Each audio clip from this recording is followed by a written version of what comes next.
இந்த பாடலை அவருக்காகவே நான் எழுதின மாதிரி ஆயிடுச்சு.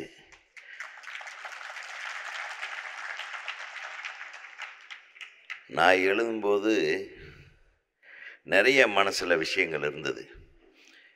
திரு ஆபாவானன் அவர்களோட உண்மை வீடுகள் படத்தில் உதவி இயக்குனராக நாங்கள் எல்லாரும் பணியாற்றிய காலத்திலிருந்து உழவன் மகன் டிஸ்கஷனில் மதுரையில் ஒரு ஹோட்டலில் நாங்கள் எல்லாம் எங்களையெல்லாம் ரூமில் தங்க வச்சுட்டு அவரே ஆள் அனுப்பி சாப்பாடு வாங்கிட்டு வர சொல்லி நம்மளுக்கெல்லாம் ஊட்டி விடுவார். ஏய் இது சாப்பிடு, இது அந்த தோசையில் ஏதோ எலும்பெல்லாம் போட்டு ஒரு தோசை பண்ணுவாங்க கோனார் மெஸ்ஸில், மதுரையில் ரொம்ப ஃபேமஸ். அது நல்லி தோசையா, அதை ஊட்டி. அப்போ நான் ஒல்லியாக இருப்பேன், திரைப்பட கல்லூரியில் படிச்சுட்டு ஜஸ்ட் வெளியே வந்த டைம். அது ஊட்டி, இது சாப்பிடு உதயா, நல்லா நல்லா உடம்பு நல்லா வரும் பாரு, என்ன பாரு அப்படின்னு சொல்லி காட்டுவார். அப்புறம் ராத்திரியெல்லாம் டிஸ்கஷன் பண்ணிவிட்டு நான் படுத்து தூங்கிடுவேன். கொஞ்சம் நேரம் கழித்து பார்த்தேன் என் பக்கத்தில் இவரும் தூங்கிட்டு இருப்பார். ஒரு உதவி இயக்குனர்னு பார்க்காம ஒரு சாதாரண அவங்க ஆஃபீஸ் பாய்ன்னு கூட பார்க்காம எல்லாரும் ஒன்றா படுத்து தூங்குகிற ஒரு குணம் படைத்த ஒரே ஒரு மனிதர். நான் முதல் படம் அவரை வச்சு பண்ணலை, பட் நம்ம ஃபிலிம் இன்ஸ்டியூட் யூனிட் கூடவே நம்ம அவர் கூட பழகினார். முதல் படம் எனக்கு பிரபு சார் கூட பண்ணேன். அந்த படம் முடியறதுக்கு முன்னாடி நம்மளுக்கு கல்யாணம் ஃபிக்ஸ் ஆகிடுச்சு. நான் ரிலீஸ் ஆன கடைசியில் தான் கல்யாணம்னு சொன்னதுனால கொஞ்சம் டிலே ஆச்சு கல்யாணம். அப்புறம் வேறு வழியே இல்லை, நம்மளது சென்சாரில் மாட்டிக்கிட்டு கல்யாண தேதி முதல்ல வந்துடுச்சு. கையில் காசே கிடையாது, வெறும் 2500 பாக்கெட்டில் போட்டு தாலி கட்டுறதுக்கு ஊருக்கு போயிட்டுருக்கேன். விஜயகாந்த் சார் எங்கடா உதய் கல்யாணம், இன்விடேஷன் கூட கொடுக்கல, அவன் ஃப்ரெண்டு கொண்டாந்து கொடுக்குறான் அப்படின்னு. எனக்கு இன்விடேஷன் கொடுக்கறதுக்கு கூட டென்ஷன். சென்சார் சர்டிஃபிகேட் 17ஆம் தேதி வாங்குகிறேன், 20ஆம் தேதி எங்கள் வீட்டில் சாமி கும்பிடணும், 21ஆம் தேதி கல்யாணம் பண்ணைபுரத்தில். நம்ப மாட்டீங்க, நான் விஜயகாந்த் சாரை பார்த்து இன்வைட்டே பண்ணல.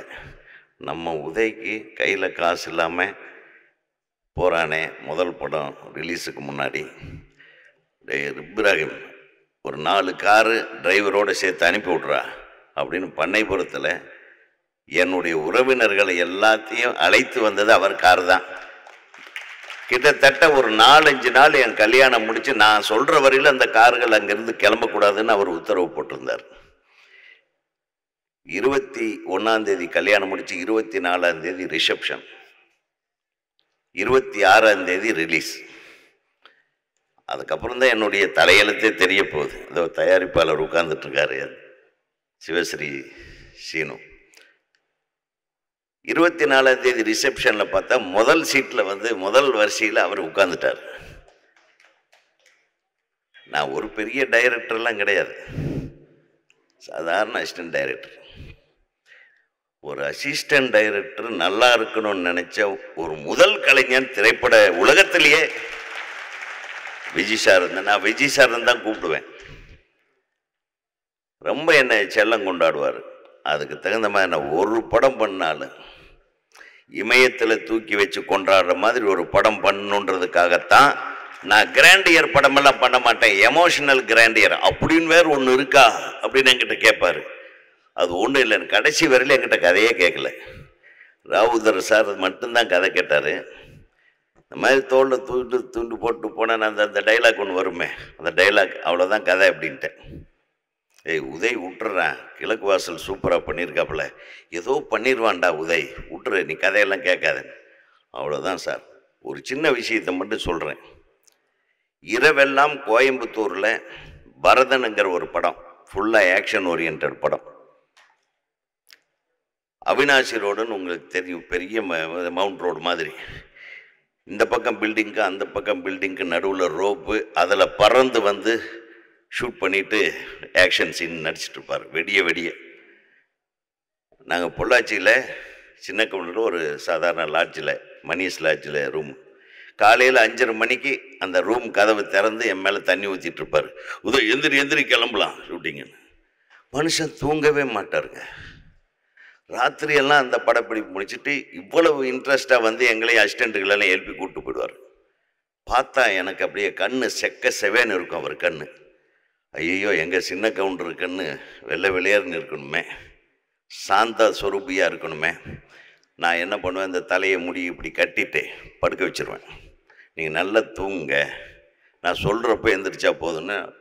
அவர் ஒரு குழந்தை மாதிரி அப்படியே தென்னை ஓலையை அப்படியே விரித்து படுத்து, தென்னை ஓலையிலேயே கீழே தலைமேட்டில் ஒரு ஓலையை போட்டு அப்படியே படுத்து தூங்கிடுவார். ஒரு 10:30 மணிக்கு எழுப்புவேன். அப்படியே சப்பியாக இருக்கும், கண் வெள்ளையன்னு இருக்கும். நான் அப்படி துண்டு கட்டினதுனால அந்த முடி மடங்கி இருக்கும். அப்படி வந்து நின்று இப்படி பார்க்க சொல்லுவேன். அவ்வளோதான், இவ்வளோதானாடா, இதுக்கா என்னை போட்டு இந்த வாட்டுனே பாரு. அதாவது எனக்கு தெரிய அவருக்கு எல்லாரும் இப்போ பேசுனாங்க, அவர் இவ்வளோ பண்ணியிருக்காரு, இவ்வளோ அவர் பண்ணியிருக்காரு. இது எல்லாத்தையும் விட எல்லா நடிகர்களுக்கும் ஒரு முக்கியமான ஒரு விஷயத்தை அவர் சொல்லிட்டு போயிருக்கார்.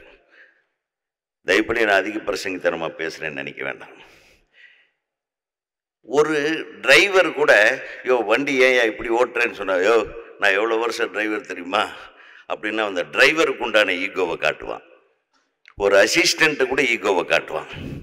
ஒரு சாதாரண வேலைக்காரர் எந்த வேலையாக இருந்தாலும் சரி அவனுக்கு உண்டான ஈகோவை காட்டுவான். ஆனால் ஒரு மனுஷன் எந்த விதமான ஈகோவும் தான் ஹீரோன்ற ஈகோவே இல்லாமல் வாழ்ந்த ஒரே ஆள் விஜயகாந்த் சார் தான். கொஞ்சம் கூட ஈகோ இல்லைங்க. அதனால தான் அந்த ஈகோ இல்லாத அந்த மனிதனுக்கு இவ்வளவு பெரிய கூட்டம். அது தானாக அமைஞ்சது. அந்த வரிகள் என்னுடைய கதாபாத்திரத்துக்கும், நான் அவரை பற்றி யாருமே தப்பாகவே சொல்ல முடியாது. முத்துராமன் சார் சொன்னார், ஒரு மனிதனை பற்றி எப்போ தப்பாகவே சொல்ல முடியாது. அந்த மாதிரி ஒரு கேரக்டர் யாருன்னா அது விஜயகாந்த் சார் தான். கலங்கும் போது சேரு, அது தெளியும் போது நீருன்னு எழுதினேன். இளையராஜா கூப்பிட்டு, என்னையா இது வரி, இது திருக்குறள் மாதிரி இருக்குன்னார். உண்மையாவே விஜயகாந்த் அப்படித்தான். அவர் பார்க்கறதுக்கு கரடு முரடாக இருப்பார். ஆனால் அவர் முகத்தை பாருங்க, ஒரு கருப்பாக இருந்தாலும் இப்படி கலையான ஒரு முகம் எந்த நடிகனுக்குமே கிடையாது. உண்மையில சொல்ல, அது சிரிச்சா போதும். சின்ன கவுண்டரில் அவர் சிரிக்கிறதுக்குன்னே ஒரு சீன் வச்சேன். ஏன் சிரிக்கிறேன்னு தெரியாமையே சிரிங்க கேப்டன் விஜய் சார். அப்போ கேப்டன் ஆகலை அவர் ஏன் சிரிக்கிறேன்னு தெரியாமையே சிரிச்சார். அந்த படம், அந்த சீனு மிகப்பெரிய ஹிட். அந்த சீனு ஸோ மற்றவங்களெல்லாம் சாப்பிட வைக்கிறது மட்டும் இல்லை, ஈகோன்ற ஒன்று தன் உள்ள இறங்காமல் பார்த்துக்கிட்ட ஒரே நடிகன். அந்த ஈகோவை தூக்கி போட்டுட்டு நீங்கள் எல்லாம் ஒன்று சேருங்க. நான் குறிப்பாக சொல்கிறது, ஏன்னா இன்றைக்கி நடிகர் சங்கமும் தயாரிப்பாளர் சங்கமும் ஸ்ட்ராங்காக இருந்தால் தான் சினிமா ஸ்ட்ராங்காக இருக்கும். நீங்கள் எல்லாம் ஒன்று சேரணும்னு இன்னைக்கு கூட இந்த மனுஷன் யோசனை பண்ணதுனால தான் நீங்கள் எல்லாம் இன்னைக்கு ஒன்று சேர்ந்துருக்கீங்க. இன்னைக்கு கூட உங்களுடைய ஒற்றுமை இவரை சார்ந்துதான் இருக்கிறது என்பதற்கு நான் தலைவணங்குகிறேன். நான் மிகவும் மிகவும் சந்தோஷப்படுகிறேன். ஏன்னா ஒரு ஆன்மா உங்களை மீண்டும் ஒன்று சேர்க்க துடிக்கிறது என்பதை மட்டும் உணர்ந்து கொள்ளுங்கள். நாங்கள் எல்லாம் உங்க கூட இருப்போம். நம்ம சினிமாவை பார்ப்போம். ஆனால் எத்தனை சினிமாக்காரர்கள் இருந்தாலும் மனித நேயத்தோடு நீங்கள் இருங்கள், என்னை போல இருங்கள் என்று அண்ணன் விஜயகாந்த் அவர்கள் சொன்னதை மட்டும் நாம் நிறைவேற்றுவோம். அந்த மனித நேயத்திற்கு எனது வணக்கம்.